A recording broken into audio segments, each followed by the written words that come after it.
Okay, selamat datang Zatil. Nampak ni tak slide tak nampak Salah ni. Kita buka dulu. Slide. Nampak tak slide? Tak nampak je. Tak nampak air. Slide je pun cikgu. Oh, tak nampak.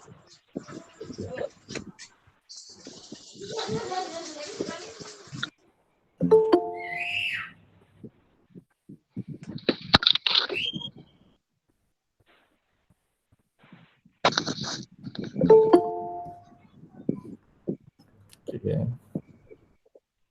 Salah teknologi. Present now. Screen.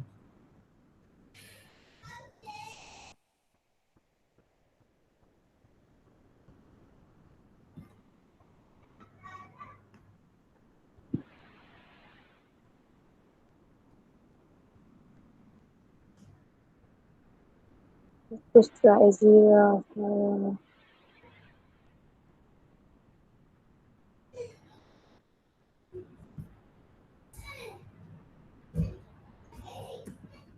Nampak tak slide? Tak. Tak nampak juga? Tak. Power kosong je? Nampak cikgu. Ha? Ya, you guna phone? Guna phone. Saya guna dua-dua. Desktop pun pakai. Desktop pun tak nampak ni. Tak. Present now. Cuba tadi cikgu present tu ada dia keluar kat screen MacBook cikgu. Apa lah. Masa present tu ada tadi kan? Ada? Ada tadi. Lepas tu tak ada dah. Cuba cikgu buat balik tadi. Ya, maksudnya kalau siapa pakai handphone memang tak nampak kok. Tak, biasanya kalau pakai handphone boleh nampak cikgu. Belum. Sebab biasanya kalau kelas online tu yang mana pakai phone tu boleh je nampak. Okay. Teknik juga. Okay, so entire screen window ke Chrome tab saya? Apa dia? So, entire screen ke tab ke apa? Okay, yang ni nampak tak? Okay. Tak. Tak ada. Tak keluar juga. Cikgu Tak tukar nampak. present now tak ada. Yelah, saya tekan present now ni. Tadi tu ada satu sekali tu cikgu, dua kali cikgu buat tu dah jadi dah keluar dah. Tapi tak tahu. Tiba-tiba lah sini balik.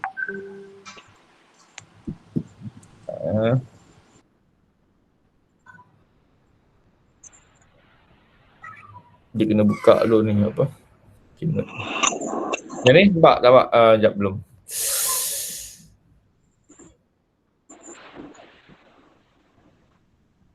Ni khusus dia.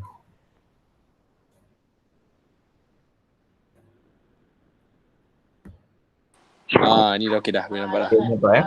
Nampak Nampak.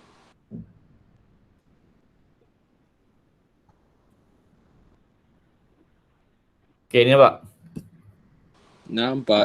Cikgu, nampak. Okay. So kita nak tunggu dulu kan ataupun macam mana? Tunggu dulu. Kita Biar bagi dia tak slow. yang dah 93 minit kita Nampak.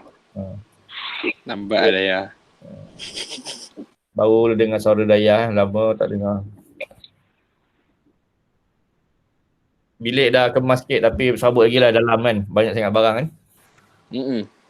Bilik komplain kita. Kita dah upgrade lah, kita buat Stack IKEA punya konsep tu. English. Oh, cikgu nanti beli barang baru ke? Barang baru maksudnya? Maksudnya cikgu tambah equipment lagi lah. Macam ataupun cikgu tukar barang. Pakai je dulu yang ada. Yang cat tu dah settle lah. Kita ambil yang luar dulu lah. Kita tunggu ni lah, sponsor-sponsor kan. Naya Razik apa semua kan. Kalau sponsor saya tutup mic lah. Mungkin daging Wagyu kan, Wagyu. Wagyu Okay, form 4, form 1 ada tak di sini? Wakil form 1. Okay, tak ada. Form 2 ada? Tak ada. Form 3 nampak Izra kan? Form 2 ada. Form 2 ada siapa? Afika. Form 3 Izra. Amira Yasmin form apa ni? Razik, kita ambil gambar. Tapi cikgu ada. Orang tu. Boleh. Nanti kan kita dah ujung-ujung tu kita buka tengok muka wajah masing-masing kan.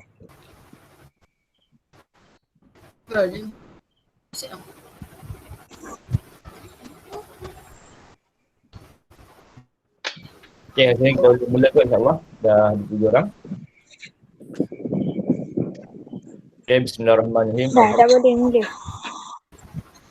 Bismillahirrahmanirrahim. Assalamualaikum warahmatullahi wabarakatuh dan salam sejahtera. Inan ada tak Inan? Inan ada masalah tak? Razik, Inan tak ada? Inan tengah PUBG. Yang PUBG pula. Okey, tak apa. Okey, alhamdulillah, syukur pada Allah SWT pada malam ini kita dapat bersama-sama untuk kursus Zoom online. Terima kasih kepada Farah tak masuk lagi kan? Farah, Hidayah. Dah masuk dah lah cikgu. Saya kat sini. Oh, ada kan. Okay. Channel dan Alifar Ais cikgu yang apa nama tu yang telah memberikan sumbangan yang bagus pada malam ini untuk invite rakan-rakan untuk bersama-sama untuk kita berkongsi berkaitan dengan stress, anxiety dan depression. Okay, so berikan tumpuan. Nanti saya akan berikan beberapa soalan seperti yang dijanjikan, insyaAllah RM50 ya, bernilai RM50 hadiah kepada anda. Kecuali USJ tak boleh masuk lah, macam South tak boleh masuk lah. Boleh jawab, tak ada hadiah lah hadiah kepada pelajar USJ 23 saja. Tapi sijil penyertaan insyaAllah semua akan takkanlah benar. Baik, kita bermula dengan tajuk iaitu apa dinamakan oleh stress, anxiety dan depression. Cantik ni, poster yang dibuat oleh Farah ni ya. Okey, pertama kita kena tahu bahawa ini berita yang sentiasa terpampang di dalam akhbar yang mana kes-kes berkaitan dengan bunuh diri sering saja diperkatakan. Okay, kita ni ada sikit lah, kita ada kawan nak masuk, kita tak ada accept semua. Okay, ini kalau tak salah cikgu berita pada ni 17 September 2018 yang mana pelajar remaja cenderung untuk bunuh diri yang dibincangkan di peringkat negara dan juga di peringkat KKM. Dan ini antara 7 punca utama masalah kesihatan mental. Boleh jadi kes bunuh diri ini disebabkan oleh pertamanya adalah faktor genetik. Yang kedua, faktor konflik keluarga yang mana mungkin dalam kalangan kita, rakan-rakan kita yang mana mak ayah dia bercerai ataupun tak bercerai pun bergaduh, tak duduk sama-sama kan. Ataupun mungkin kita tak tahu mak ayah tak tahu, mungkin ambil kawan kita ni sebagai anak angkat dan sebagainya. Jadi itu adalah merupakan konflik keluarga, dan konflik keluarga juga selain daripada isu penceraian juga boleh berlaku isu mungkin dilihat sebagai mak dan ayah mungkin lebih pilih kasih dekat kakak saja ataupun nampak pilih kasih dekat adik saja. Jadi mungkin ada dalam kalangan kawan kita yang rasa tegur hati menyebabkan dia rasa itu yang nak lari rumah dan sebagainya lah, mencari keseronokan di luar untuk dia rasa supaya tidak rasa stres.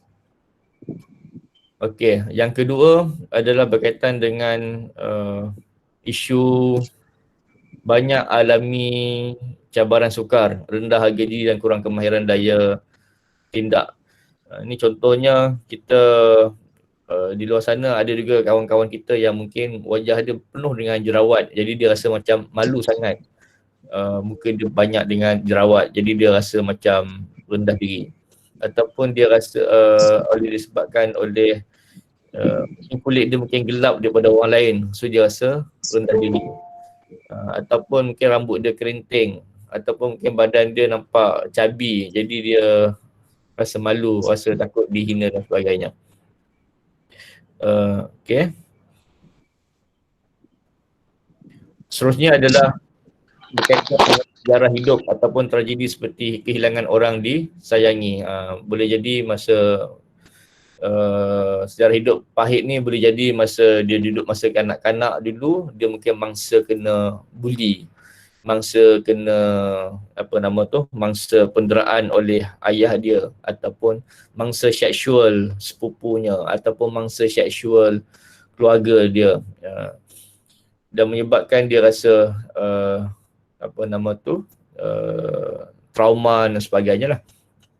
Seterusnya adalah masalah sosioekonomi yang seperti kewangan, kemiskinan, tak ada kemudahan asas atau tempat tinggal sesak, yang mana suka untuk cikgu berkongsi dalam kalangan pelajar kita ni, kita ada 3 penempatan murid-murid kita antaranya di Kampung Tengah, Kampung Kenangan, Putra Ahad, Bandar Sarjana Putra, dan Kampung Kenangan, Kampung Kuala Sangai Baru tu apa semua cikgu anggap sebagai Kampung Tengah Puchong lah, yang mana rata-rata untuk perkongsian lah kita dalam kursus ini, kawan kita sebenarnya adalah ahli keluarga yang duduk dalam kawasan perkampungan, kebanyakannya lah, bukan semua, kebanyakannya mereka yang ada masalah isu sosioekonomi seperti masalah kemiskinan. So kalau sebelum pandemik COVID-19 pun dah masalah isu kewangan, malah bila berlakunya pandemik COVID-19 ini, maka isu ni semakin jadi bertambah, sebab ada dalam kalangan kita ni mak ayah dia kerja kilang ataupun kerja buruh, dan menyebabkan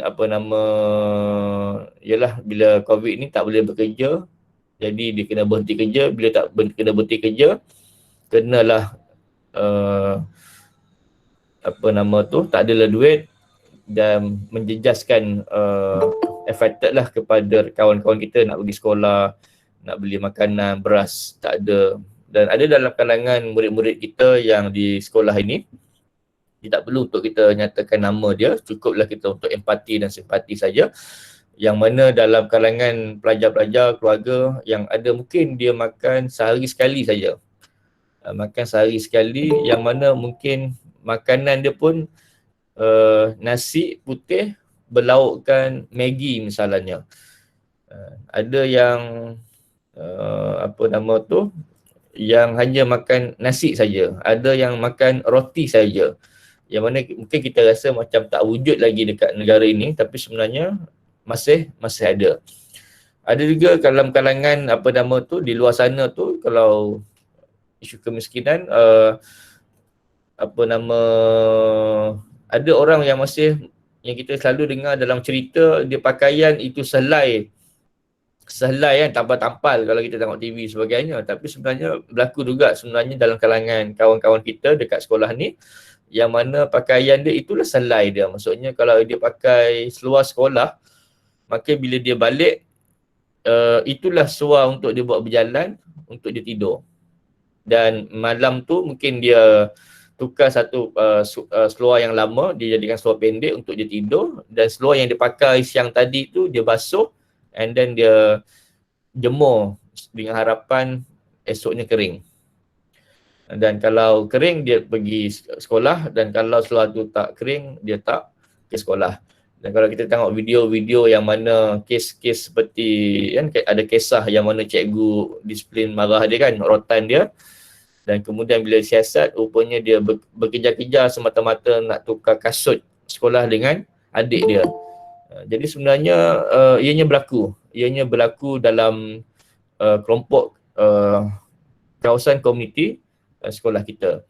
Sebab itulah kita cikgu nak buat ni supaya kita, mungkin dalam kalangan ini adalah pembimbing rakan sebaya cikgu, dalam kalangan ini ada yang seorang pengawas sekolah, mungkin ada ketua kelas, mungkin rakan kepada rakan, untuk kita menjadi satu manusia yang empati, yang sedar bahawa itu apa yang berlaku sedang berlaku. Baik, seterusnya adalah seperti banyak mengalami krisis hidup seperti masalah perhubungan atau penceraian. Itu untuk dewasa, tetapi kalau di konteks kanak-kanak macam kamu ini, kita katakan sebagai orang yang ialah umur 13 tahun dah ada boyfriend, girlfriend kan. Boleh jadi juga disebabkan oleh putus cinta, clash. Kalau berita yang tahun lepas, kalau kamu tengok Facebook ada viral kan, pelajar umur tingkatan 1 13 tahun dia lari dia panjat dekat bumbung sebab sedih kerana perempuan kekasih dia tu tidak menerima cinta dia. Kan tak terima cinta dia, jadi dia rasa sedih, dia nak bunuh diri. Itu yang berlaku lah, maksudnya seawal begitu, dan kita juga alami apa dinamakan sebagai ketagihan dengan internet dan sebagainya. So, dan keseluruhan adalah berlaku keganasan dalam persekitaran. So, kalau macam Saf, alhamdulillah kot. Tapi kalau ada kawan-kawan kita yang mungkin pelajar KV, kita doakan yang terbaik lah. Biasanya berlaku keganasan, contohnya kes bully di asrama misalnya kan, ataupun kes bully di luar kalau kat sekolah ada yang biasa, ugut, bagi duit dan sebagainya kan. Dan insyaAllah walaupun pernah berlaku kes bully dekat sekolah ini, tapi alhamdulillah kita dapat selesaikan dengan cara baik. Dan sebenarnya isu bully ni bukanlah isu nak ada kekuatan dan sebagainya, tetapi sama ada mangsa bully ataupun orang yang membuli sebenarnya ada isu apa yang dikatakan sebagai masalah isu kesihatan mental. Baik, so ini adalah berita pada tahun baru ni 6 Februari 2020, yang mana cikgu jadi admin jadi susah juga kena accept dan sama kena juga. Okey, pelajar bunuh diri akibat tekanan di sekolah. Ini pelajar India, cikgu rasa pelajar sekolah rendah. Ini katanya sebab belajar katanya. Sebab tekanan di sekolah. Okay. And then pelajar sekolah semakin stres hadapi pembelajaran, yang mana cikgu faham hari ini pun ialah pelajar tingkatan 5 yang akan stres untuk SPM dengan COVID lagi, cuti semakin meresahkan. Pelajar tingkatan 4 mungkin happy go lucky lah kot kan. Maksudnya kelas lama tak ada lah. Okay, sonok, tapi sebenarnya satu masa dia akan stres juga. Begitu dengan tingkatan 3 akan mula rasa bimbang, resah bila dia nak mohon untuk tingkatan 4 ataupun untuk nak memilih package untuk pelajaran sains ataupun nak masuk bidang accountant dan sebagainya untuk tahun depan. Okey, yang ini adalah secara umum daripada cikgu ambil daripada Kementerian Kesihatan Mental Remaja di peringkat KKM, yang mana kalau ikut kajian oleh Kementerian Kesihatan, kalau ada 5 orang dalam ni, 1 dalam 5 remaja mesti akan ada yang 1 akan alami kemurungan, yang mana perempuan sebanyak 17.7%, lelaki sebanyak 18.9%. Ini kes kemurungan. Kemudian yang kedua, kajian menyatakan 2 dalam 5 remaja mesti akan ada alami keresahan ataupun dinamakan sebagai anxiety, yang mana perempuan lebih besar sikit, value dia 42.3%, dan lelaki adalah sebanyak 37.1%. Dan kemudian kalau 1 daripada 10 orang yang mengalami remaja, kita akan dapat ada 1 dan 10 remaja akan alami stres, yang mana perempuan menyumbang 10.3% dan lelaki sebanyak 8.9%. Baik. Okay, so bila kita bercakap tentang stres, anxiety dan depression, apa itu stres, apa itu anxiety, apa itu depression. So stres ni adalah, mudahnya adalah stres adalah tindak balas fizikal, badan, emosi atau perasaan dan mental kepada sebarang perubahan. Maksudnya bila kita rasa badan lemau je, malas nak bangun tidur, nak pergi sekolah, nak bangun, nak pergi sekolah, rasa penat je, itu adalah tanda stres. Badan rasa malas nak makan, itu pun tanda stres. Buka buku pun macam malas, sebenarnya ayat malas tu sebenarnya menandakan sebenarnya anda sedang stres. sebenarnya dalam kamus, dalam bahasa malas tu itu bahasa biasa kan, tapi sebenarnya malas tu kalau ikut dalam bidang kaunseling itu menunjukkan tanda-tanda dia stres. Sebab bila malas maksudnya dia reject, dia menolak apa aktiviti yang sepatutnya dia makan, dia tolak. Sepatutnya pergi sekolah, dia tolak, dia stres kan. Maksudnya sebenarnya malas tu ayat nampak macam okey je, macam diterima, tapi sebenarnya ayat itu menandakan anda stres sebenarnya, bosan dan sebagainya. Sebab anda telah menolak kebiasaan normal. Jom main basikal, malaslah. Sebenarnya badan tengah tak sihat, hati, emosi tak gembira. Jom kita pergi jalan-jalan, tak nak layan, tak nak ikut ayah. Itu menunjukkan sebenarnya you stress sebenarnya.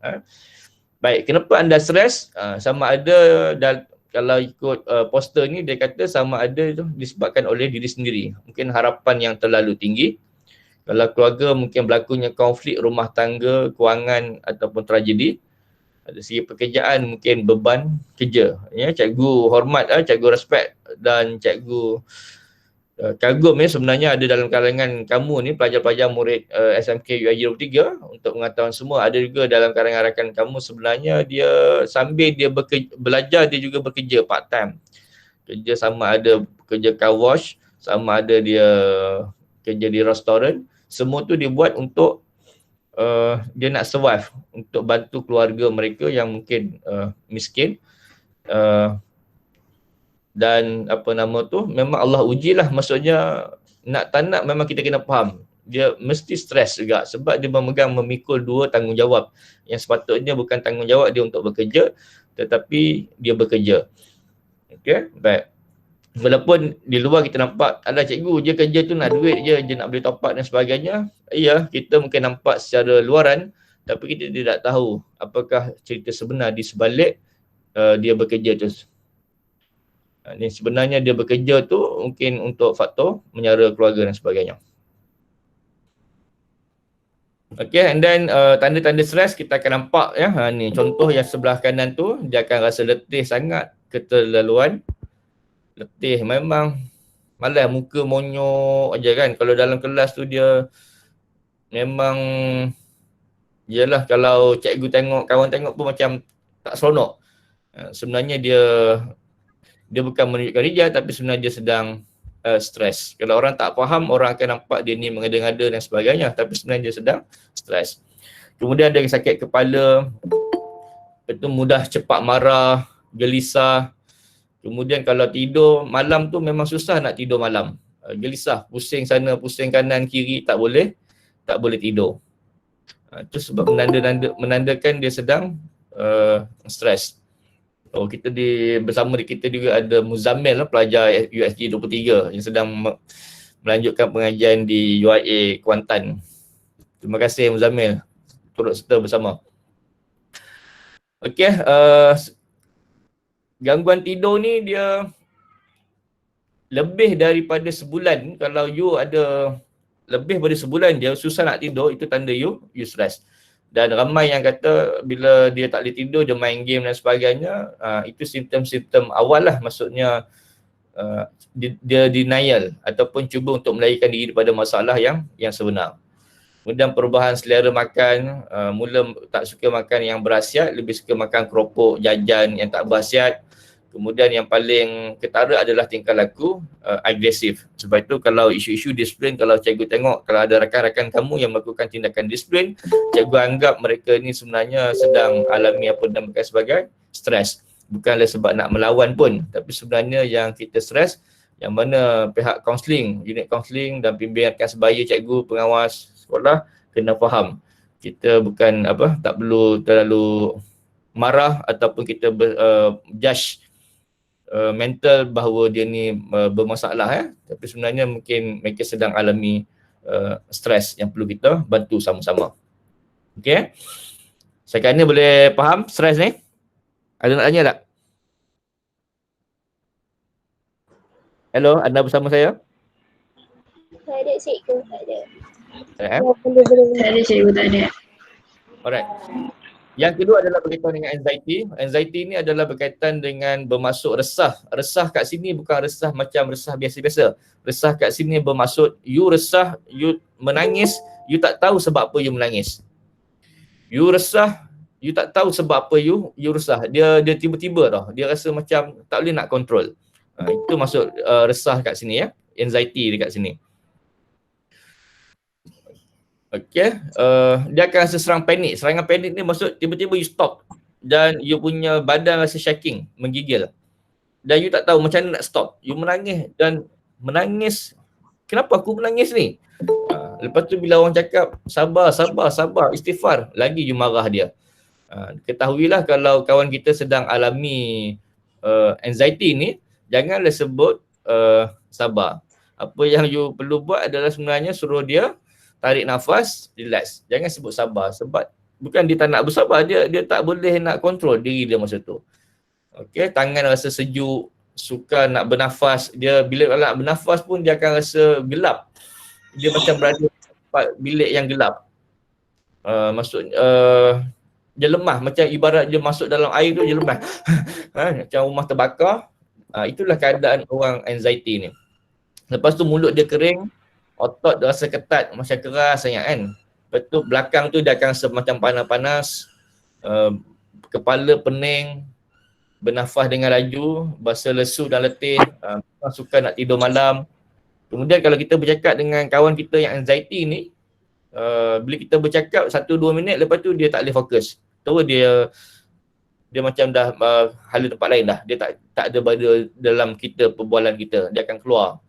Sebab tu kalau dia berada di kelas, mata dia nampak kat cikgu tapi fikiran dia sebenarnya di tempat lain. Suka, apa dia? So kita kena bantu. Bukan cikgu bukan. So kalau kalau you all ada ataupun kawan-kawan ada ciri-ciri ni, bagi tahu dekat dia, tolong jumpa dengan cikgu, cikgu kaunseling untuk kita bantu. Dan bila kita bantu anxiety ni, mereka ni kita perlu bawa ke hospital. Jangan takut bila masuk hospital pergi jumpa psikiatris, jangan cakap, kau dah gila tak? Jangan.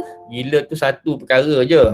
Gila tu yang kamu tahu gila yang maksudnya kat jalan raya tu, yang tak pakai baju, berjalan, rambut panjang kan. Itu pun itu bahasa kita, bahasa kampung sebut gila. Tapi sebenarnya apa yang dialami orang tu adalah depression, nak kata schizo pun tak. Orang schizo ada juga orang schizo yang bijak, yang seorang profesor dia schizo. Ada juga seorang engineer dia schizophrenia. Tapi dia seorang engineer, dia boleh kawal schizo dia. Dan schizophrenia dia disebabkan oleh faktor keturunan, genetik. Okay. So apa yang berlaku dekat yang luar tu, yang kamu tahu dekat gelandangan tu adalah mereka yang hopeless. Dia termasuk juga depression, tetapi dia hopeless. Maksudnya dia tak boleh bangkit dah. Kita bagi dia rumah pun, dia susah nak dia tak boleh nak urus pun. Dia tak boleh jadi normal pun. Dia akan reject, dia menolak. Itu ciri-ciri orang gelandangan. Okey, maksudnya itu satu je. Sebenarnya kalau orang yang jumpa psikiatris, kalau kita ada adik yang ada autism, dia juga termasuk dalam psikiatris. Tapi dia bukan schizo, dia autism je. Kita ada kawan kita yang hyperaktif, dia tak boleh duduk diam dalam kelas. Dia akan bergerak-gerak, badan dia akan bergerak-gerak, dia akan keluar masuk, bangun, duduk, dia jalan kat kelas. Sebab dia hyperaktif. Sebab dia sangat perlukan gula. Kita ada kawan kita dekat sekolah awak tu yang bersifat hyperaktif. Kita juga ada kawan awak dekat sekolah tu yang bersifat autism. Dia ni autism, maksud dia kalau cakap dengan dia mesti nak bergaduh. Dia akan cari pasal ataupun kita tak boleh masuk dengan dia. Dan bukan kita seorang je, ramai cakap yang sama. Maksudnya dia tak boleh campur dengan orang, macam mesti nak bergaduh. So sebenarnya pelajar ni pelajar autism, murid ni autism, kawan kita ni autism. Dia otak IQ dia bagus, matematik dia skor dahsyat, soalan susah boleh jawab.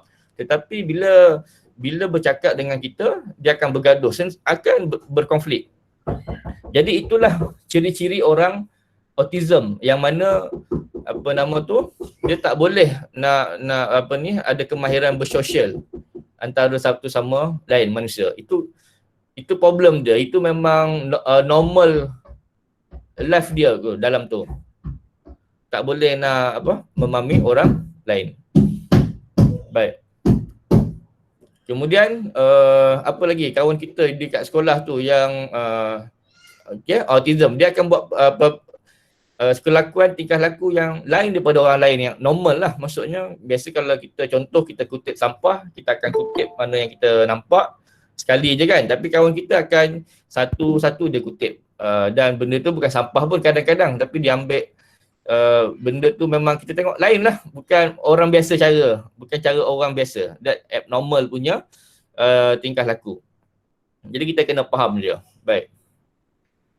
Okey, hyperactive. Kita juga ada kawan kita yang tidak boleh membaca, OKU kebolehan intelektual yang lemah, yang mana dia bukanlah sebabkan oleh kita selalu ayat sebut bodoh, lembab, tak baik ayat macam tu lah, dosa tu. Maksudnya itu Tuhan tak suka pun ayat-ayat yang sebut. Sebenarnya kawan kita alami apa yang dinamakan sebagai kebolehan ketidakbolehan intelektual. Dia bukan tak boleh membaca, dia boleh baca. Tetapi kalau kita mungkin Allah bagi, mungkin sekali kita boleh baca, kita dah boleh faham. Ataupun baca 5 kali, kita boleh hafal, kita boleh faham. Tapi ada kawan kita yang mungkin 40 kali, 100 kali suruh baca pun, dia tak boleh baca. Memang ada. Dan kita jangan hina kawan kita ni. Sebab sahabat Nabi dulu ada juga yang bersifat macam tu. Namanya Ibnu Hajar. Hajar, nama dia bukan Ibnu Hajar, nama dia Abdullah something lah. Nama dia Abdullah Muhammad something. Cikgu pun tak ingat. Tapi digelar sebagai Ibnu Hajar. Hajar ni bermaksud batu. Batu bermaksud apa? Kau ni tak dapat ilmu ni sampai orang gelar dia sebagai batu. Maksudnya keras hanya kepala otak tu sampai digelar sebagai Ibnu Hajar. Menangis Ibnu Hajar. Bila Nabi ajar dia tak faham-faham. Dia tak boleh baca, dia tak boleh ingat, tak boleh hafal ayat Quran, tak boleh hafal hadis Nabi. Ibnu Hajar. Tapi Ibnu Hajar ni seorang yang warak, seorang yang memang alim, puasa sunat, zikir banyak, sedekah pun banyak kan. Tapi memang Allah bagi dia memang masalah intelektual dia tu memang lemah. Bukan bermaksudnya ada mereka ni bodoh, tak. Yang ni perlu kawan macam ni kita perlu bantu. Dan boleh jadi juga dia jadi begitu disebabkan oleh masa kecil tu mungkin dia demam panas. Bila demam panas, suhu badan dia lebih 40 darjah Celsius ke atas dan menyebabkan sistem otak dia terganggu. Jadi sebab tu kita akan tengok dia akan ada kawan kita yang kesan daripada situ, dia punya mulut macam ada liur sikit, dia tak boleh nak kontrol. Bukan dia nak macam tu pun, tetapi disebabkan otaknya begitu. Jadi kita kena faham kawan-kawan kita yang macam ni, dan kalau kita usik dia, kita takut anxiety dia, depression dia akan lebih tinggi. Yang tu kita tak nak. Dan orang-orang anxiety dan orang depression yang tinggi boleh menyebabkan dia ada keinginan rasa nak bunuh diri. So kalau ada kawan-kawan kita ataupun kamu yang alami anxiety ni, please bagi tahu cikgu. Sebab orang anxiety ni dia bukan nak mati, tapi kalau dia alami anxiety ni, dia rasa macam nak mati sebab sakit sangat. Jantung laju tu dia rasa macam nak pecah jantung tu. Jadi dia bukan nak mati tapi rasa nak mati tu kan. Dan dia tak tahu nak buat apa ni, apa hal ni kan. Nangis, menung. Dan dia biasanya tak dalam satu masa dia akan 10 minit, mungkin ada yang teruk sikit pun 20 minit. Dan ada yang sehari sekali, ada yang pagi malam, ikut keadaan. Tak sama setiap orang. Yang ini perlu dibantu, jumpa sama ada guru kaunseling, dan guru kaunseling sepatutnya akan refer kepada psikiatris untuk bantu kalau memerlukan preskripsi ubat. Okey, baik. Itu habis anxiety. Yang paling penting adalah isu depression ini yang paling cikgu nak supaya kamu fokus. Orang-orang depression ni inilah ciri-cirinya, tengok diri masing-masing, tengok kawan, tengok ahli keluarga. Ada tak rasa macam cepat sangat rasa nak marah, itu hilang minat pada perkara rutin. Contoh hari ni dah COVID kan, jadi duduk termenung, lepas bangun tidur tu tak tahu nak buat apa, mandi pun lambat, bila duduk termenung, tengok TV. Itu antara ciri-ciri orang yang ada depression. Kemudian rasa bersalah, gagal dan malam pada diri sendiri. Allah, alamak, habislah SPM aku. apa nama COVID ni, habislah aku tak jumpa cikgu, aku gagal. Dia rasa dia gagal dah lah, sebelum ni exam sentiasa gagal, habis ni pernah aku gagal dan sebagainya. Kemudian dari segi pemikiran dia kognitif, suka untuk fokus dan membuat keputusan serta cepat lupa. Baru cakap dah lupa. Itu orang depression dia, sebab dia tak boleh fokus. Baru belajar sikit, baru baca buku 2 perenggan, dah tak boleh fokus. Terus tidur, lesu, bosan duduk termenung kan, baring pun dia kan tidur pun dia macam termenung dan keadaan lama.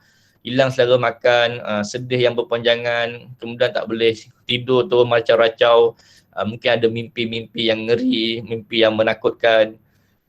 Kemudian kalau berkawan pun dia lebih suka duduk dalam bilik berbanding dengan kawan. Duduk, kalau ada ahli keluarga pun dia tak suka duduk dengan adik-beradik, abang dan kakak dia lebih suka duduk dekat dengan duduk sendiri dalam bilik berkunci, dan tak nak bercakap dengan orang.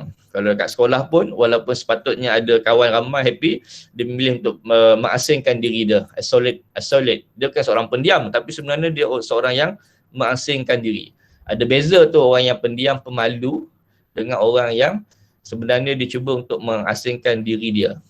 So kalau ada kawan-kawan yang nampak macam cuba untuk mengasingkan diri, dekatilah dia, rapatkan diri dengan dia, berkawanlah dengan dia. Jangan bagi dia seorang-seorang, sebab kalau orang-orang kemurungan ni, bila dia satu tahap dia tak boleh kontrol, maka dia akan ada idea untuk nak buat suicide lah. So dia akan cari tempat tinggi, panjat bangunan sekolah tu kan. Dan biasanya orang suka bunuh diri ada 3 keadaan. Satu, cari tempat yang tinggi.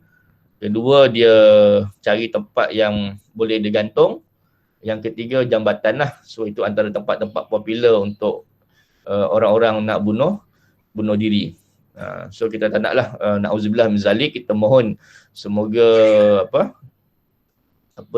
kita tak adalah pelajar kita yang terlibat dengan perkara demikian. Baik, itu depression. Okey, bercakap yang ni, okey, baik. So memang sebenarnya malam ni adalah untuk nak perkenalkan apa itu stres, apa itu anxiety, apa itu depression. Cakap ni ada soalan tak nak tanya? Okey, ini kita tengok. Okey. Tak ada. Okey, saya baca yang mesej yang sebelah kanan ni. Ini daripada Syahin. Kalau kadang-kadang okey kan cikgu, kalau kerap baru salah. Okey. Kadang-kadang kat sini kena tengok, dia ada timing dia. Kalau lebih daripada sebulan, something happen. Abnormal punya tingkah laku Syahin. Okey, kadang-kadang kat sini boleh terima kalau setakat 1-2 minggu saja. Tetapi kalau kekerapan dia dah melebihi 3 bulan, melebihi 1 bulan, maka kena check balik. Kena jumpa dengan kaunselor untuk nak clarifikan balik. Okey, Fakri, saya form 5 boleh kerja, boleh je. Cik Azrul, Cikgu Azrul kat ni lah. Kalau kadang-kadang tu takut jadi kerap, cari cara selesaikan supaya tidak berterusan. Okey, betul, ini adalah kaedah dia untuk nak coping anxiety itulah. Cuma kita kena pasti bahawa yang kita alami itu adakah stres, adakah itu anxiety ataupun depression. Sebab tiga-tiga perkara tu nampak macam sama, tetapi dia ada jurang sebenarnya. Dia ada jurang daripada kedua-duanya tu. Sebab tu jumpa kaunseling, jumpa pakar, insya-Allah dia akan kena pasti ini kategori stres biasa saja. Dia dalam hidup ni kalau stres, tak ada stres pun tak boleh juga. Kalau stres terlalu over pun tak boleh juga. Stres sederhana okey. Kita nak stres yang sederhana saja. Sebab kalau orang yang tak ada stres, dia tak ada masa depan, dia tak ada matlamat. Dia relax je. Yang tu tak bagus, dia tak ada stres. Sebenarnya kan macam orang gelandangan kan, kalau dekat tu dia sebenarnya tak stres, kita cakap dia stres, dia tak stres. Dia tak nak fikir stres. Sebab tu kalau orang bagi kerja, dia tak nak kerja. Dia nak makan, relax macam tu je. Tak apalah dia duduk bawah jambatan, tidur tepi jalan. Dia kata itu okey. Pasal dia tak nak stres sikit, dia tak nak bayar duit sebab kalau dia kerja, dia kena bayar sewa rumah, dia kena kahwin, dia kena bayar isteri kan, kena jaga beli barang anak-anak dan sebagainya. Jadi dia nak hidup yang tak ada komitmen. Jadi dia memilih untuk hidup macam tu lah, sederhana. Baik, betul apa lagi? Razik boleh cari daripada ada pengalaman sebelum ni. Okey, ni tak ada apa. Okey. Ya betul, jumpa cikgu kaunseling. Okey, alright.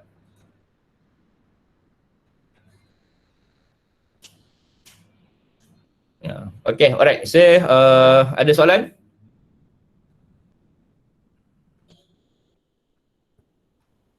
Kalau tak ada soalan, kita boleh cikgu buka soalan untuk Tak ada.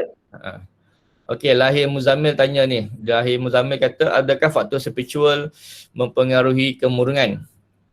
Untuk kena panic attack dengan depression ni, tak ada kena-mena spiritual ni dengan kemurungan. Sebab seorang ustaz, cikgu pernah dulu masa cikgu berada di kementerian, cikgu pernah uruskan seorang ustazah dan seorang ustaz yang ada kemurungan. Okey, lupa cikgu nak beritahu. Ciri-ciri orang yang murung adalah apabila dia mendengar sesuatu, ada hallucination.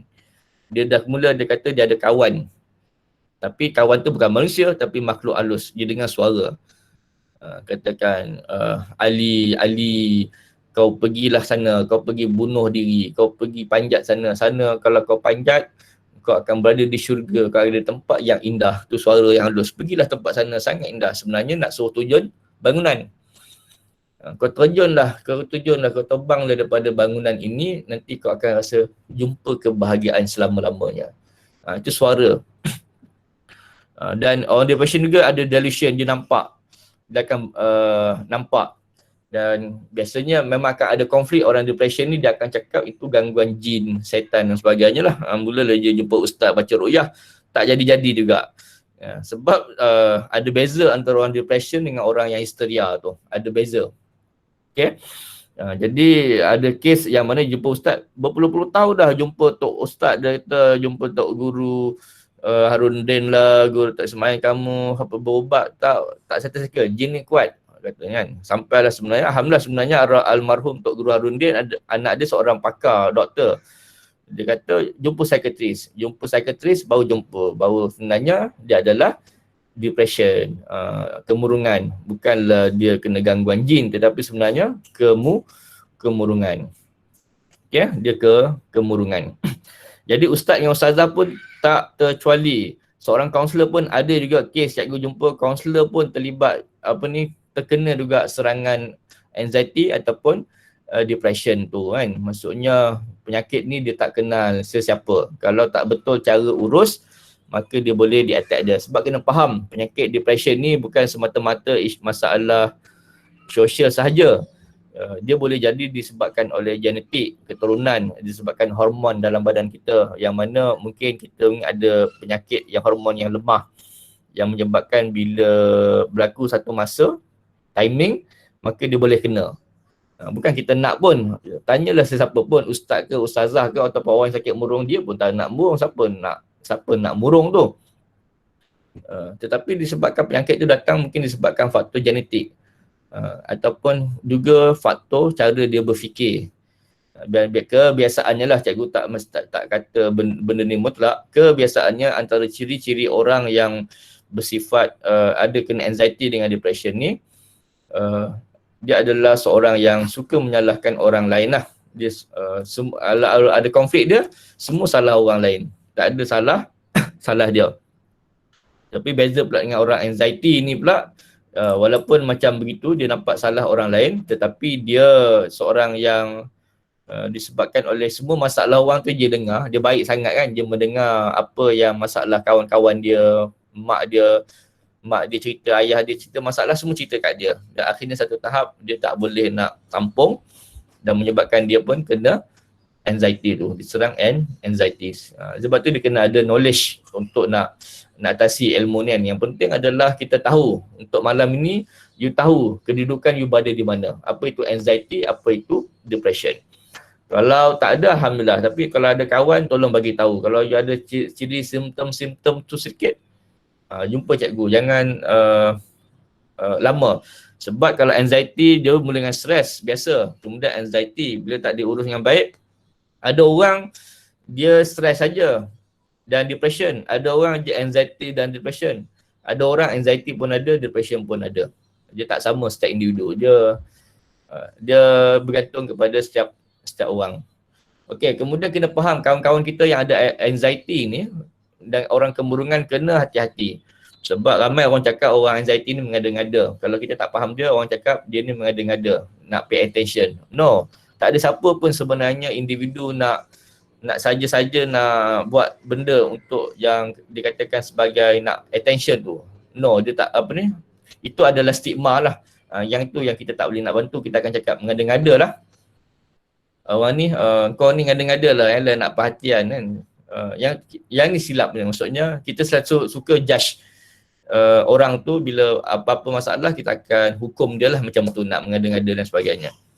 Even kalau orang yang self-harming pun, self-harm ni adalah orang yang suka calakan diri, pisau dengan tangan dia kan.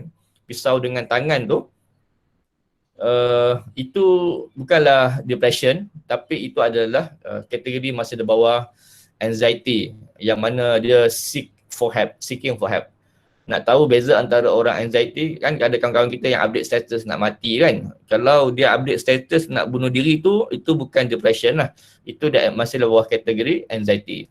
Nak tahu bahawa orang yang depression, orang yang suicide ni, orang bunuh diri, dia takkan update status dia untuk bunuh diri.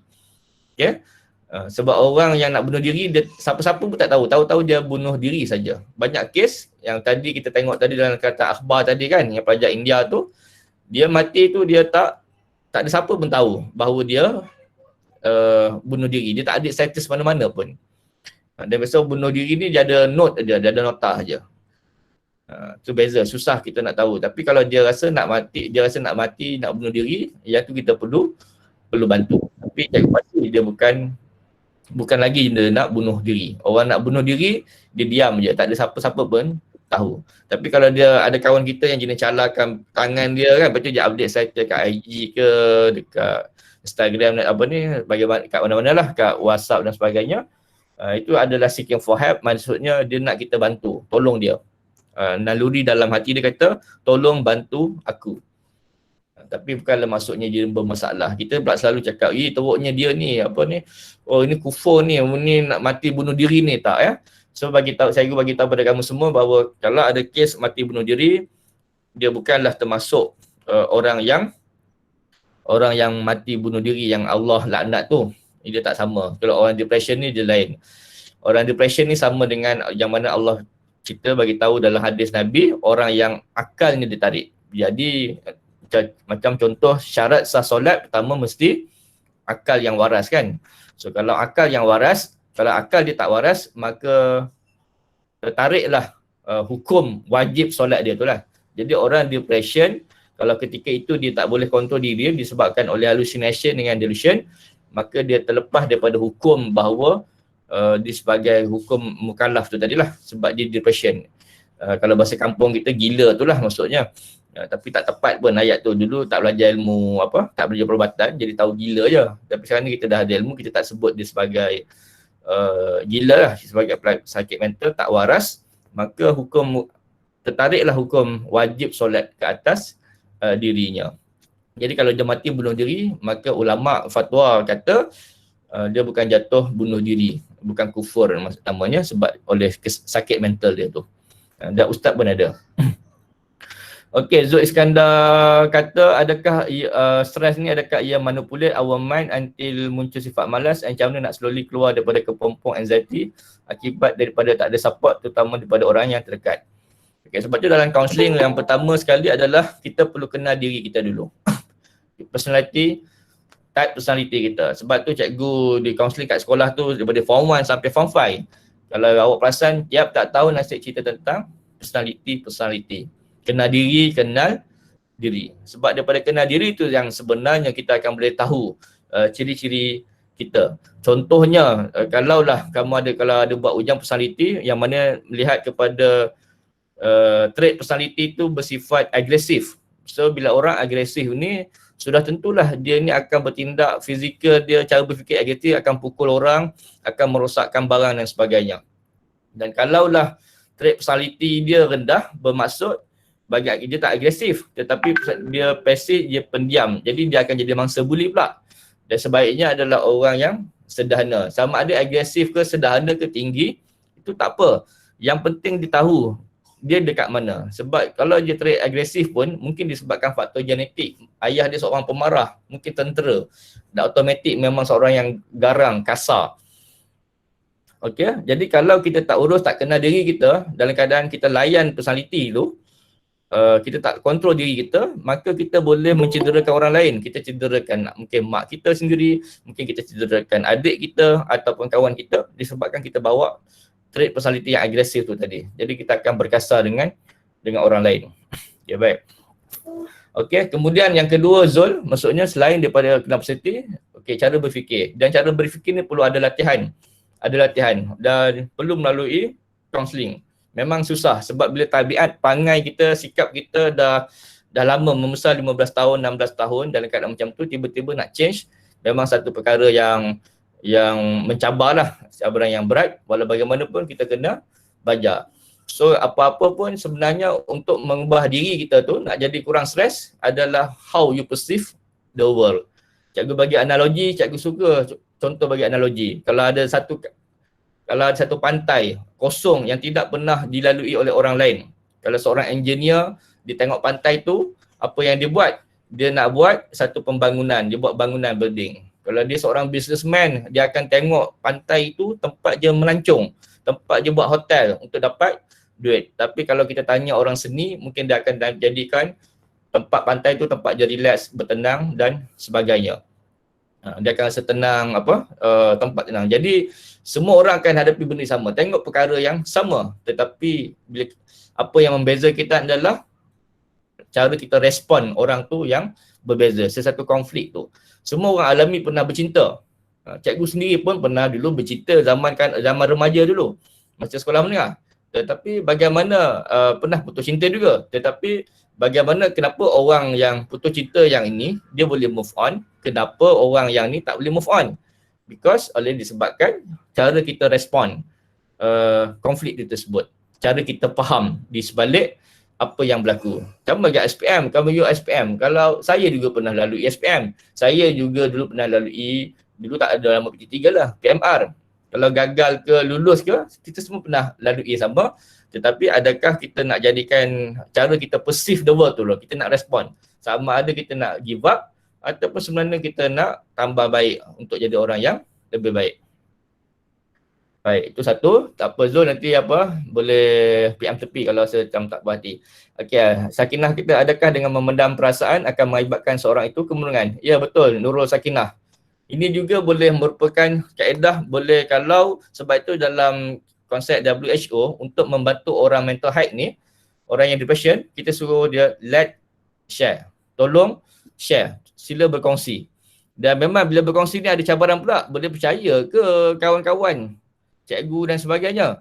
Maka please trust. Ini contoh-contoh cara mengatasi kemurungan ni. Sakinah, bercakap dengan seseorang yang anda percayai, teruskan dengan itu yang anda suka lakukan semasa sihat, dapatkan bantuan profesional, mulakan dengan anggota berdekatan dengan anda, elakkan ambil alkohol ataupun dadah, ketum dan sebagainya, amalkan gaya hidup sihat. Ini cikgu bagi secara ringkas. Untuk dapat kaunseling terapi, insyaAllah lepas PKP ni kita boleh jumpa. Okay, Sakinah, Zodah, Rabetul Adawiah. Macam mana kita nak bantu rekan kita yang mempunyai ciri-ciri depression kalau rekan kita menolak disebabkan malu dan merasakan diri dia tidak sakit? Ya, memang betul. Siapa nak mengaku bahawa kita ni sakit? Memang tak ada orang yang nak mengaku diri dia sakit.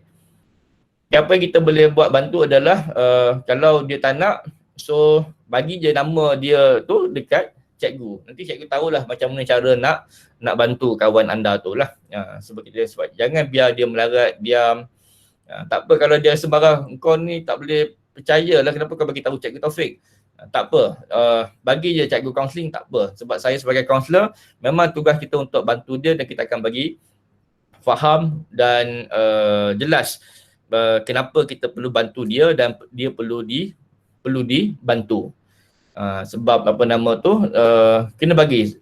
Sebab apa dia kata dia tolak, dia kata dia bukan depression? Sebab dia pun tak ada knowledge, mana ada kursus. Awak sekolah daripada ni kan, daripada form 1 tingkatan 4, ada kawan kita macam Zul tingkatan 5. Mana ada kursus macam ni kat sekolah? Jadi mana dia tahu dia ada anxiety dan depression? Sebab tu cikgu buat antara faktor cikgu turun sekolah benda ni lah. Cikgu nak bagi kamu ilmu, knowledge. pengetahuan. Lepas tu buat malam-malam ni kan, cikgu percaya memang buat waktu ni yang paling sesuai. Buat siang banyak cabaran malam ni. Dan insya-Allah kursus ni bukan yang pertama dan terakhir. Kita akan buat lagi kursus-kursus untuk lagi faham. Untuk faham dan bantu kamu semua. InsyaAllah untuk next kursus nanti kita akan buat coping skill misalnya kan. Sebab tu dalam kursus ni kita juga jemput juga USJ 23. Kita nak ada masih lagi hubungan kita alumni dengan USJ 23. Sebab Zoom online semua boleh. Sebab kalau kamu pergi kursus mental health kat luar semuanya berbayar dan nilainya beratus-ratus dan ribuan ringgit. Ulang faham pun tak faham juga kan. Yang cikgu senang. Cikgu juga adalah panel untuk kesihatan mental lah, panel penceramah untuk kat luar sana. Okey, Azira, cikgu, boleh ke orang anxiety dia nak pulih dengan sendiri, dia tak nak jumpa kaunselor?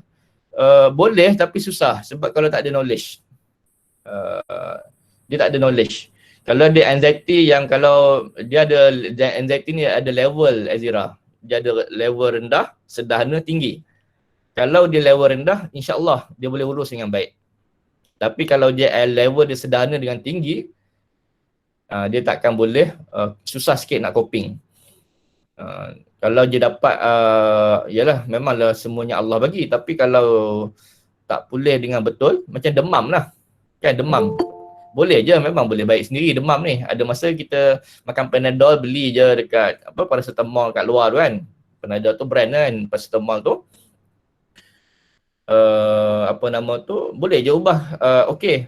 Tak apa kalau diagnos ni betul demam biasa. Tapi kalau dia tu sebenarnya leukemia, makan Panadol tak jadi. Tak sembuh. Dan kalau dia sebenarnya adalah kanser otak, lagi tak boleh ubat.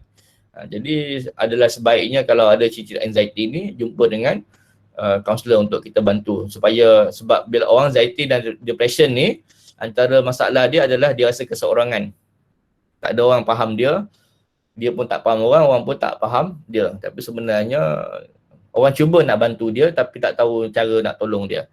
Sebab tu cikgu bagi ilmu dekat awak, sama ada diri awak sendiri ataupun kawan-kawan ke ahli keluarga, bagi ilmu bagi dekat kawan-kawan ni. Itu penting. Ya betul, Cikgu Azrul kata jangan cuma sihat fizikal, mental juga perlu sihat. Betul, cikgu tak sempat nak tunjuk apa ni sebenarnya selain daripada itu juga kalau saya boleh tunjukkan, nampak tak ni ada konsep apa yang dinamakan sebagai roda kebahagiaan. Kalau kajian tu dinamakan sebagai the wheel of wellness. Nampak tak? You boleh type kat Google nanti the wheel of wellness punya kajian. Kita bukan saja sihat daripada nampak tak ni nampak ya? Spiritual, emotional, intellectual, physical, social, environment, financial, semuanya kena sihat. 1, 2, 3, 4, 5, 6, 7 perkara kan. Kalau kita sihat ini, insya-Allah kita akan sihat. Ini orang putih, orang Yahudi dah buat kajian dah ni kat luar ni. Dah tahun 90-an dah dia buat kajian. Barulah kita jadi manusia yang sihat, insya-Allah. Banyak faktor. Kalau ubat je boleh tak cikgu? Itu tak tahu juga ubat apa. Kalau ubat berkaitan dengan anxiety, insya-Allah dia membantu untuk reduce. Itu dalam konsep untuk membantu sakit depression. Itu di JAKIM di luar sana kita buat hubungan holistik. Sebab tu kalau cikgu ada jemput pelajar-pelajar yang anxiety depression, cikgu akan refer pada psikiatris. Dan kalau memerlukan rawatan dari segi spiritual, kita juga akan bantu dia jumpa dengan ustaz-ustaz yang pakar lah berkaitan ni untuk kita bantu dari segi spiritual. Dari keadaan kita kan. Kaunseling adalah bantu cara respon, cara kita berfikir. Ubat ni kena kerti ubat apa. Kalau ketum memang tak jadilah lagi selambut. Cikgu, kalau jenis yang tori tangan oleh lakukan diri sendiri just for fun, yes, sebenarnya tu tadi seeking for helping. Maksud dia bawah anxiety, bawah depression juga. Sama ada dia bawah anxiety ataupun dia bawah depression. Kadang-kadang dia lukakan diri tu dia ada simbol. Dia lukakan dia simbol kesedihan, simbol baru lepas putus cinta contohnya, ataupun marah dekat ayah dia, ataupun simbol kemarahan kepada mak dia. That simbol. So termasuk dalam sama ada dia anxiety ataupun depression. Kaunselor akan tahu dia kategori yang mana satu, Syah. Dia buat kalau untuk sendiri suka-suka mungkin dia kata ikut Korea, yes, walaupun ikut Korea dia tak ada dalam hidup ni dia buat tanpa sebab. Tak ada manusia buat benda tu tanpa sebab. Dia mungkin cakap dengan kita, alah aku buat suka-suka je, sonok-sonok je. Tak, sebenarnya dia sedang, manusia ni topeng. Semua menunjukkan kesempurnaan. Tapi sebenarnya bila dia buka baju dia, sebenarnya banyak orang kata macam kita ni kan, tengok pakai semua baju cantik-cantik, comel tudung kan. Tapi kalau buka baju, tahu ada kurap, ada parut, semua ada kan. So manusia memang akan tutup kita punya kelemahan. Tapi sebenarnya dalam kajian menunjukkan bahawa sebenarnya mereka ini dalam sama ada bawah anxiety ataupun bawah depression. Cikgu kalau dia toreh tangan lepas tu mak ayah dia langsung tak ambil berat, lepas tu kita nak bantu dia tolak, bila suruh jemput cikgu pun dia tak nak. So macam mana sebenarnya cara untuk kita bantu dia? Untuk Ain Alia, pertamanya saya ucapkan tahniah lah, bagus bila you buat tindakan tersebut. Maksudnya dan kesian dia pada kawan tu, maksudnya mak ayah dia tak ambil tahu, kemudian dia pula tolak, lagilah kesian, tak nak jumpa cikgu kaunseling. So apa yang kita boleh sebenarnya cara untuk nak bantu dia, jangan putus asa, wala tayasu min rauhillah. Jangan putus asa dengan rahmat Allah, jangan putus asa, pujuk dia sampailah dia boleh dengar kita, maksudnya dengan nasihat kita. Memang nak pujuk orang kan macam kita nak mengorat lah kan, kita nak mengorat, kita nak minta kat mak ayah kan, sekali dua tak dapat, berkali-kali, lama-lama cair juga, insyaAllah dia akan follow. Lembut, ada cara je lah, janganlah kasar, maksudnya pujuk, insyaAllah akhirnya dia akan ikut juga. Cikgu, kalau jenis story atau luka diri sebab sukakan darah, yes, memang berlaku. Inilah kita akan tengok, inilah contoh-contoh tingkah laku abnormal psychology. So something, jenis adalah schizo ke, dia ada bipolar, mesti ada cerita di sebalik masa zaman kanak-kanak dia. Adakah dia mangsa penderaan ke, dia mangsa apa-apa ke, kita tak tahu. Kenapa dia boleh jadi suka darah tu, something wrong. Yang tu kena check. Faktor genetik apa, kenapa jadi begitu. Takut tersalah toreh, jadi masalah lain lah kan. Kalau diri sendiri boleh tahan lagi, kalau dia toreh orang, dia suka darah, satu hal. Okay, slow talk and keep approaching him, her. Okay, betul Cik Azrul kata, betul. Adakah orang yang sukakan darah? Yalah, dia mungkin tengok sangat cerita Dracula, ya sebab tu kena hati-hati tengok filem. Cerita Dracula pun boleh kadang-kadang kita tengok cerita benda ganas kat cerita Eropah, Hollywood, Bollywood tu yang ganas-ganas tu memang boleh mempengaruhi penonton lah. Contohnya ada juga orang yang pedofilia kan, suka kepada kanak-kanak yang berbogel. Kita kata peliknya kan, tapi memang berlaku. Ada nafsu orang yang suka kanak-kanak berbogel, dia suka tengok video kanak-kanak sedang berbogel. Memang ada orang pelik macam tu. Dia abnormal. Nafsu begitu, penyakit. Okey, Fakri, dengar je cerita dia. Kadang dia cuma nak someone yang dia nak ceritakan kisah dia and selalulah ada dengan dia. Ya betul Fakri, betul. Kadang-kadang macam tu pun dah memadai. Itu tadi, maksudnya peranan. Dan kita cuba elak jadi penasihat. Ramai manusia kat sana semua nak jadi penasihat. Kurang nak mendengar. Jadi kena belajar untuk mendengar. Okay. Macam hari ni cikgu bertugas untuk menjadi pendengar. 47 orang lain, you jadi pendengar, cikgu jadi yang bercakap. Bila realiti hidupnya kat luar, yang nak mendengar tu seorang, 47 orang nak bercakap. Jadilah kat kelas bising dan sebagainya sebab semuanya nak bercakap. Amy Nazri, cikgu, kalau orang selalu bersedih pun boleh menyebabkan gangguan perasaan walaupun bersedih saja. Tengok keadaan sedih normal. Sedih normal. Contoh kalau kita ada kematian kan, ahli keluarga kita meninggal ke, kawan kita meninggal, 2-3 hari kita, seminggu kita sedih. Masih normal. Tetapi yang tak normal adalah bila sedih tu sampai kita tak nak makan, tak nak mandi, tak nak pergi sekolah, kita duduk dalam bilik, tak nak bercakap, duduk diam aja, itu dah jadi tak normal. Itu jadi tak boleh menyebabkan gangguan perasaan. Senang cerita cakap sama ada sedih ke you gembira yang betul, yang you berfungsi. Kalau you hilang fungsi, tak pergi sekolah, tak nak belajar, tak nak makan, tak nak tidur, tu maksudnya something wrong. Contoh main game pun, main game okey je, PUBG, Mobile Legend, normal. Tapi kalau main game tu sampai you tak pergi sekolah, you tak belajar, you tak nak makan, you tak nak cakap dengan orang, itu boleh ada penyakit depression namanya. Sebenarnya depression. Sebenarnya cikgu nampak kawan-kawan kamu ataupun kamu yang main PUBG, Mobile Legends sebenarnya simbolik kepada kesunyian saja. Simbolik kepada kesunyian. Mak ayah mungkin sibuk bekerja, adik-beradik mungkin hal masing-masing. Jadi sebenarnya itu adalah simbolik saja kepada kesunyian. Dan akhirnya bila tak diurus dengan baik, you layan game tu dan akhirnya dia akan menjadi di sebaliknya lah. Ya betul Cikgu Azrul kata, jangan terlalu meratap, perlu cepat move on supaya tak terganggu. Jangan besar-besarkan masalah yang kecil.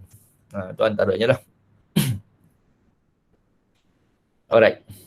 Okay, good question. Okay, dah ke 10.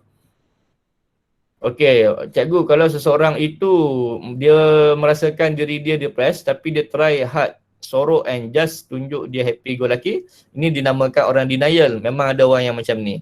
Dia sebenarnya ada masalah. Contoh kalau keluarga, anak yang pertama dah lari rumah, anak yang kedua isak dadah, bapak dia relax dia kan. Memang ada orang yang macam tu, dan orang ni perlu dibantulah. Ini depression lah, bawah depression, denial. Dia cuba untuk menipu orang lain lah ataupun menipu diri sendiri, dan sebenarnya dia tak boleh menipu diri sendiri dia pun, dan menyebabkan dia akan susah nak tidur pun, memikirkan perkara yang sama. Sebab terehat tu. Dan kalau dia dapat ilmu, okey, berusaha effort, okey, tapi kalau dia seorang-seorang, boleh jatuh lah. Sebab tu dalam isu masalah memang kena bersama, kena berkongsi. Let's share, jangan simpan. Memang kita kena cepat-cepat move on. Sebab setengah orang susah nak move on, macam nak settle case tu.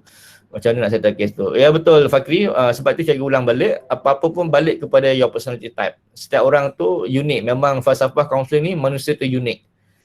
Bila unik, memang berbeza-beza tu lah. Maksudnya kita tahu. Dan kenapa orang ni cepat, kenapa orang ni lambat, balik kepada knowledge, background family, gaya asuhan mak ayah. Mungkin kita keluarga mak ayah yang stable, knowledge, okay. Mungkin ada kawan kita, mak ayah dia bercerai. Mungkin kawan kita ada yang knowledge, memang tak duduk dengan mak ayah pun, duduk dengan nenek.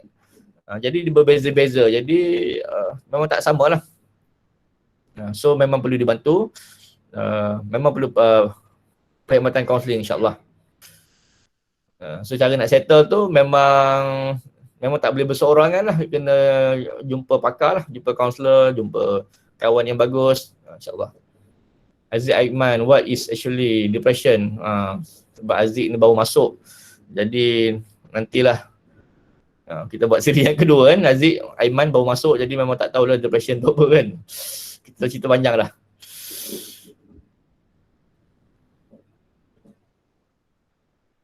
Okay, depression ni kemurungan ya. Murung ni maksudnya you tak nak campur dengan orang lain, you ada hallucination, you ada delusion dan sebagainya. Okay, saya rasa cukup dah 1 hours kita punya kursus ni. Cikgu akan bagi nama you all semua dah daftar kan dengan dalam link tu? Dah. Kalau link tu nanti cikgu akan bagi macam ni lah, saya akan nama tu dah ada dah yang daftar, bagus. Soalan kuis tu saya akan bagi bentuk sama ada kuis Kahoot ataupun guna Google Form. Saya akan upload dekat IG ataupun saya akan viral lah melalui guru kelas you. Macam ni lah, macam you dapat link ni, insyaAllah. PRS akan betul. So kita akan tengok soalan yang betul dan insyaAllah yang bertuah akan dapat voucher lah insyaAllah. Dan kita doakan supaya COVID ni boleh nak hapuskan pun memang susah. Kita hopefully Selangor ni kita boleh dapat kurangkan lah. Sebab yang akan agak terjejas adalah kawan-kawan kita, abang-abang kita yang tingkatan 5 lah, kakak tingkatan 5, abang tingkatan 5 yang akan ambil SPM yang sedikit sebanyak memang ada affected lah. Bagaimanapun insyaAllah kita doakan yang terbaik. So jaga sampai pada malam ni. InsyaAllah kalau tak ada rambutan kita akan buat khusus Zoom ni macam ni juga. Dan kalau you ada macam cadangan tajuk, bolehlah kemukakan dengan cikgu, boleh PM tepi ataupun bagi PRIS cikgu pun boleh untuk tajuk-tajuk yang untuk seronok untuk dibincangkan insyaAllah. Mungkin akan datang kita cuma cerita pasal anxiety saja ataupun depression saja contohlah. Kita fokus kat situ je, tak akan berterabur untuk lebih faham dan sebagainya. Okey, terima kasih semua insyaAllah. Ada lagi? Link tu nampak pada je. Apa dia? Tak ada. Okay. Alright. Okay. Sekian saja. Terima kasih banyak. I love you semua. I love you all. Assalamualaikum warahmatullahi wabarakatuh. Waalaikumsalam. Love you. Okay. Sama. Bye, Jago. Terima kasih. Halo. Nak keluar. Tak lu apa je. Bye. Bye. Kasih. Dah tiba. You baru masuk. Buat macam mana nak cari. Cara nak dapat duit je. Okay. Asyik. Okay. Sama.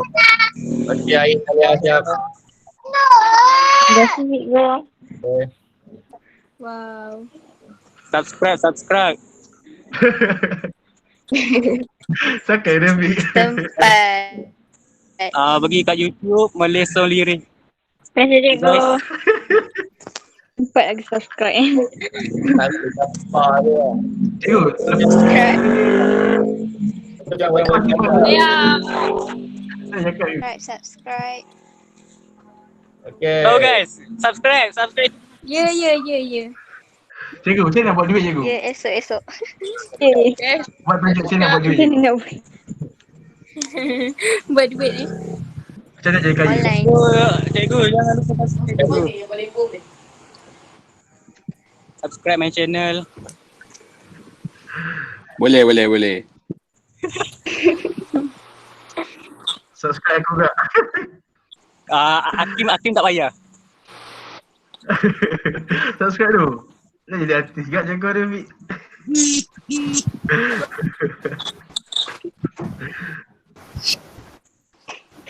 Bye.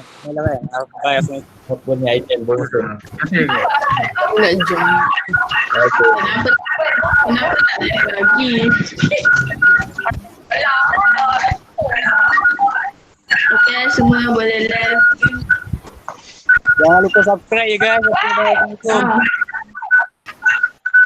Okay, what's up?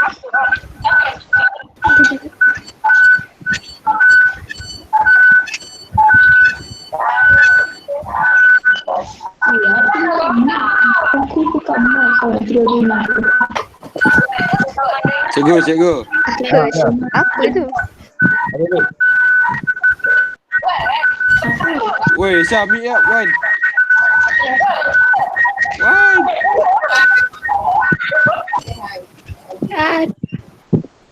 Cikgu. Ya.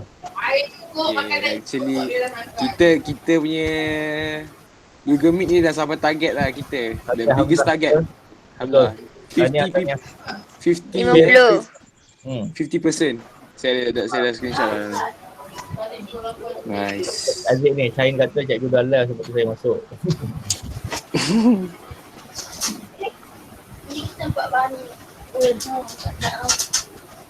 Ya, alhamdulillah, tahniah semua.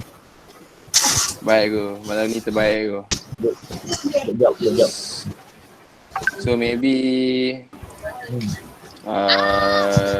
cikgu nanti next meeting cikgu nak buat rajak apa pula? Apa dia? Same cikgu nak Rajam lawai. Siapa lagi besar? next punya meet cikgu nak buat apa pula? Ada cadangan dah?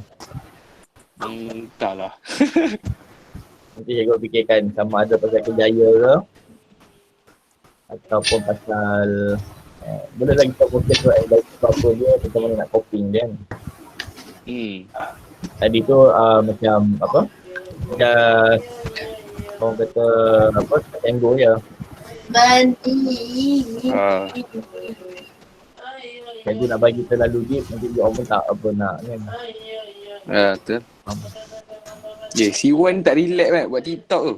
Gila lah. Faham lah, okay lah.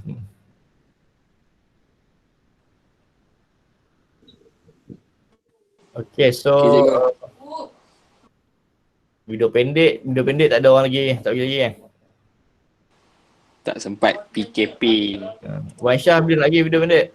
Tak masuk? Apa cikgu? Cikgu saya masuk cikgu. Masuk? Masuk. Tapi tengah fikir nak buat pasal apa. Apa lagi? Ada benda buat kampung buat pertandingan video pendek nak masuk boleh lah. Tengok Cikgu, Farah, yang Farah. poster tu dah ada orang dah siap dah. Dia bagi bentuk apa, hard copy ke apa? Soft copy? Tak ada, dia tak hantar lagi tapi dia kata dia nak submit. Lepas tu saya cakap tunggu cikgu. Boleh lah submit lah. Hantar kat awak. Oh. Ramai dah Habis siap tu poster. daftar betul. tak ada QR Tak buat code. link daftar. Ni Razik buat Google code link. Buat untuk semua competition terus. Aku lagi. Okey lah. Okay. Boleh. Alah. Dia buatlah option tu kan. Apa ni, tanding apa dia masuk. Farah, nanti tolong aku Farah. Yelah. Aziz tak masuk Aziz.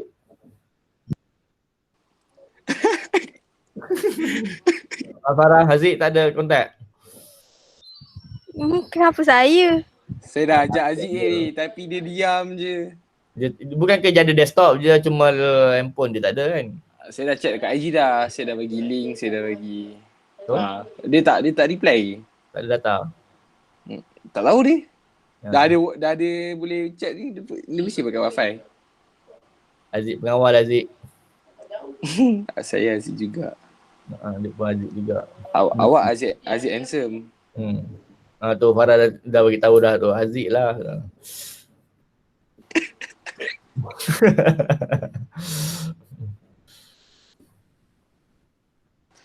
Cikgu, ramai orang tanya saya pasal tournament ni cikgu.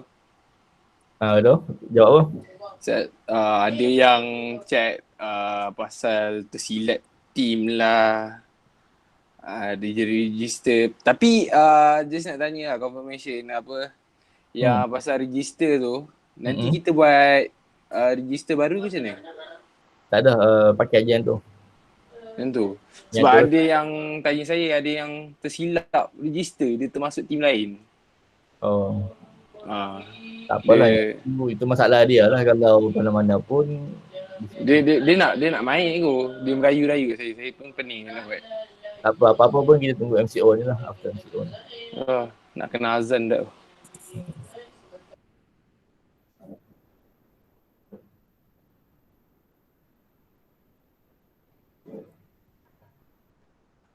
Okay, alright. So, good night. Terima kasih. Okay, good night Ego. Assalamualaikum semua. Assalamualaikum. Salam. Bye.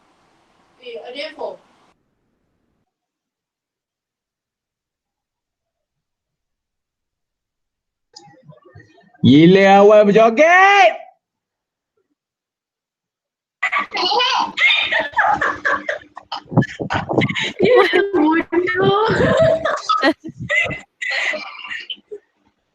Yang relax tu. Ya awal kau punya joget kan. Kau plan masuk TikTok punya ni tu. Fam. TikTok fam. Confirm kau dapat. Genteng. Cucuk langit ni dia bagi. Bongok ke? Lama. Tengok tak? Bila nak live ni?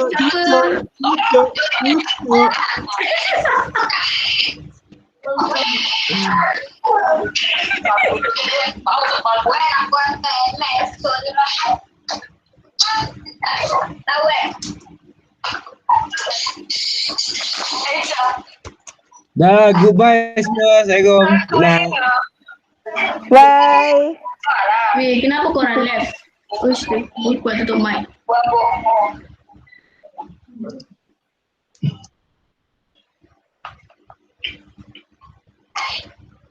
Tolonglah ni. Cepat dah.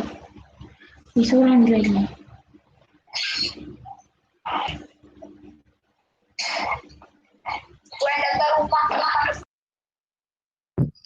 Aziz, left lah Aziz.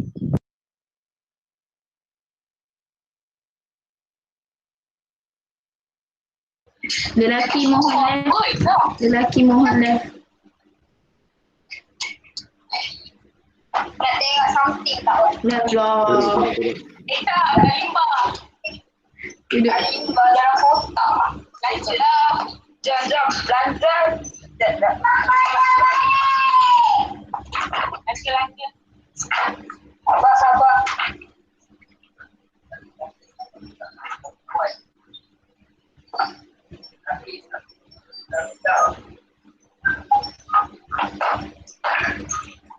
Satu lagu.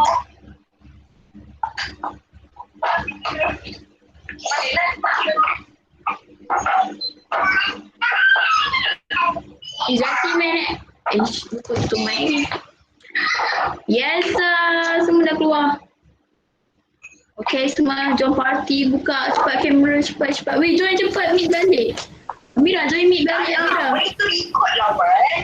Oh, weh. Weh, benda ni record lah. Ada. Ada benda ni record. Yes, tengok ni. Ada tengok tu. Benda ni. Orang ada. Dia ada. Yes, ada. Weh, benda Kira tak ada. benda ni di record. Mana? Weh, dia tak ada pergi tengok. Yes. Belakang. Mana? Belakang dekat. Kau tu dah semana? Saya tahu tu. Alam tadi. Okey, apa? Dia tengok ada tu. Jangan. Ikhlas. Oh. Aku ikhlas lah kan? Ikhlas. Dia tengok ada. Saya